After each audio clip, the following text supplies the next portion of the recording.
Station 812, deleted portion.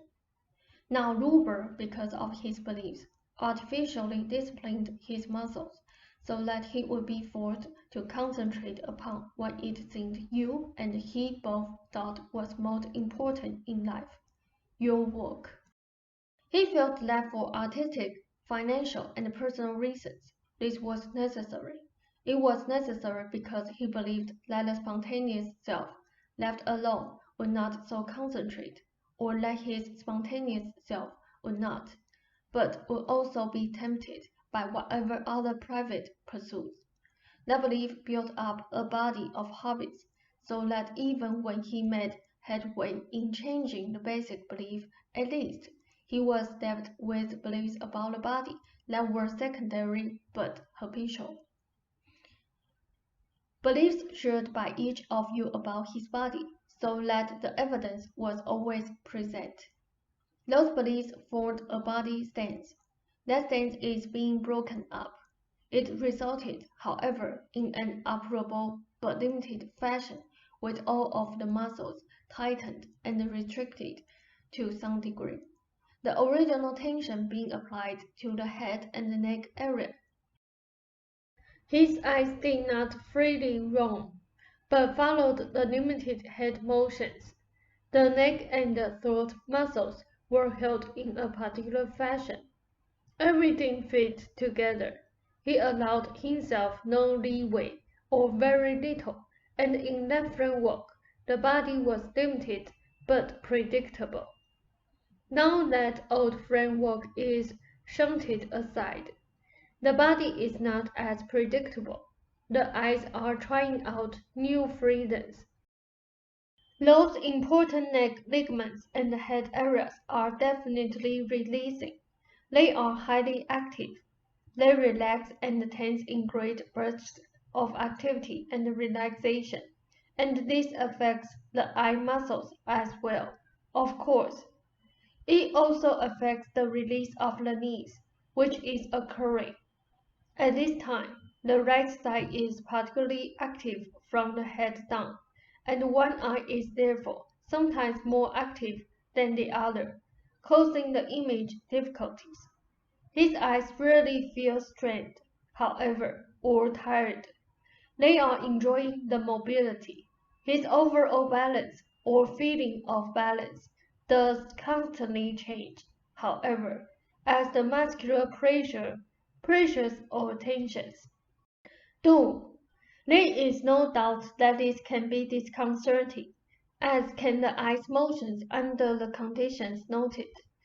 The entire balance and posture is in the process of the greatest beneficial alteration.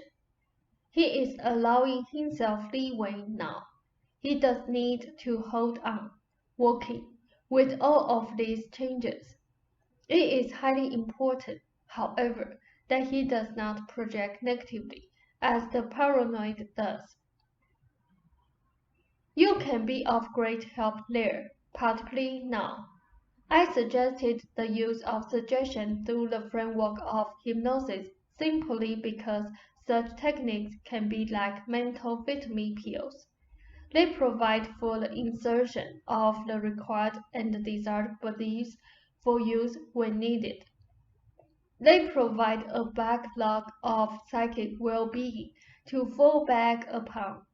It is up to Ruber personally, and to the two of you jointly, as to whether or not you want to make that effort.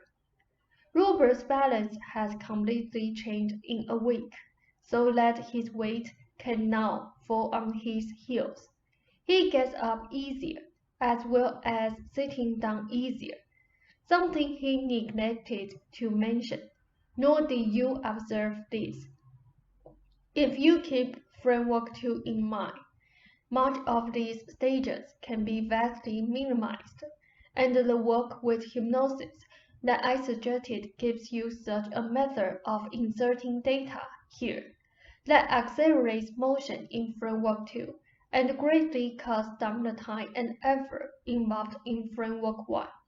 Of course, if you each are convinced that the venture was important enough in your lives and would get the results You would have clamored to begin such experiments. Your information was quite correct regarding nibi. The plant was used for spices and other purposes for some centuries in that part of the world. Unless you have questions, I will end the session and hope you found it provocative. Rob said, "Well, my tooth has been bothering me. I was wondering if it has anything to do with Jojo's tooth problem." They said, "Give us a moment. There are correlations in your overall experience with George. Otherwise, regarding the tooth episode in particular, there is only the fact that you have used the idea of tooth and George's difficulty to organize certain elements of your own experience, so that by having the cavity filled a need will be satisfied. The need is a sexual one. Your sweet tooth for your sexual feelings have been rearoused by your intimate encounters with Rupert, even while neither of you thus far have even been willing to devote time to sexual gratification in the deepest terms. You have decided to acknowledge such needs and to give them token satisfaction.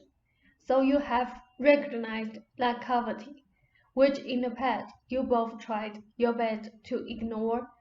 Now it needs to be filled. Does that sufficiently answer your question?" Russ said yes, and very well. They said my heartiest good wishes. Russ said thank you, Seth. They said a fond good evening. Russ said good night.